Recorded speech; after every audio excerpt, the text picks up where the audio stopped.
Hi, I'm Steven Zimmer. I was chairman of the chamber 2011 to 2012. And during that time, we did some DOD contracts and some state of Texas contracts. But that's not my most interesting memory. My own most interesting memory moves 2 chairmans down to David Tesmer's year. David Tesmer was the chairman. Bob Kemmel was the head of the finance committee, and they called me in and asked me to form a team of individuals to go look at something called the Center for Innovation. So once that happened, Wes retired, and there was a need to fill the slot of a chamber president. So we got this, we went ahead and Steve Cavender from the Moritz Group and I met with this young lawyer who was building a practice with his partner. And he was being successful, but he had somehow been convinced to talk to his partner that he might do that with us. In fact, we met with him at my house, Cavender and I, Cavender representing the Moritz family group and myself. And we asked him if he would do it. He kind of thought about it. He said, I think the Lord wants me to do this. We said, we'll take it. That young man was Kelly Cornett. Isn't it funny that our outgoing chairman of the chamber was our interim chamber president for he says 6 months. I thought it was longer, but he did a fantastic job. Kelly, and at that time Carl, because I was off in Florida doing something, I got a call from Steve Cavender saying, what is going on? We needed a last minute infusion from a family, and we got that from the Moritz Group, and they have been very supportive of us, obviously. They righted the ship, they being Kelly, with Carl's help and others, and fortunately, we were able to go back. I was present for that meeting to go tell the Moritz Group, David specifically, that we had come out of the woods and we were doing well. And you can maybe he said, can I get my money back? And we said, no. But that's the story of how we've done it. By the way, there were a lot of people in the chamber that stuck around and worked very, very hard to get us out of those times. And we should not underplay the amount of effort that people put into that thing. Tammy being one, because she was also thrown into running finances because the person she worked for wasn't there anymore. And a number of other people, Sherry and others, that came through that and really helped us make the successful chamber, start to make the successful chamber that we are today.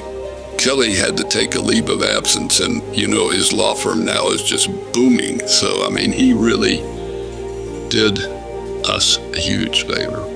The other one would be, of course, Carl, because Carl did a lot of work, and Bistoff and Kurt King, that all, we had meetings. This went on a period of, by the way, it started in David Tesmer's, but it ended in Winston Borland's. So we actually crossed over at change in chamber chairmanship. Started with Tesmer, ended with Borland. So this was a long and lengthy process. Michael is a treasurer. He's done a great job in pulling everything together, building reserves, doing all the sorts of stuff that one would do to make sure you have a successful organization. Plus, he has really done well in the community. The chamber and the city were like that. Wes and Cluck were just boom, they were. And now, Michael's a man who everybody goes to ask for, perspective and things. So he's done a terrific job. There's no question about it. Well, I think we transitioned from being dependent on grants, like the DOD grants and the white, I never pronounce it right, it's called a Wagner-Pazer grant, which was Texas Workforce Commission, into more sticking to our knitting, getting membership drives and getting, so it's wonderful that we're kind of back to the knitting, which is what Michael has done. And that is sustainable. Well, together we succeed means just what you talked about. The relationships he has with city, with county, with being even keels, not partisan in one way or another, and being involved. And Michael's very involved, and to the point where he's now viewed by many, many people as someone to go to for advice. I think that's the together part. He's gained the respect of the community. And so that he's fulfilling his mission statement in an exemplary way. I'm a consultant. That's what they said. Zimmer and Bob, form a team and Barry and go figure this thing out. And so we start. I've got some of the notes here from the stuff, which I give you time and all that. It's who are the people that work for the Center for Integration. I've got it right here. And how is CFI? Just laughing at myself. I pull this little paper out.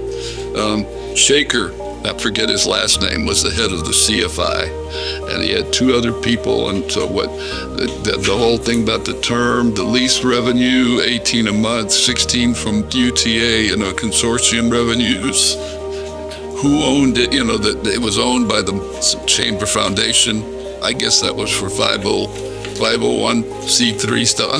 I got all this stuff I wrote down for myself. And we had federal contracts, but they started to run out, originally 725. So we were just going through that. I did it because they asked me to. It was a comfortable position for me because that's what we used to do, back when I worked.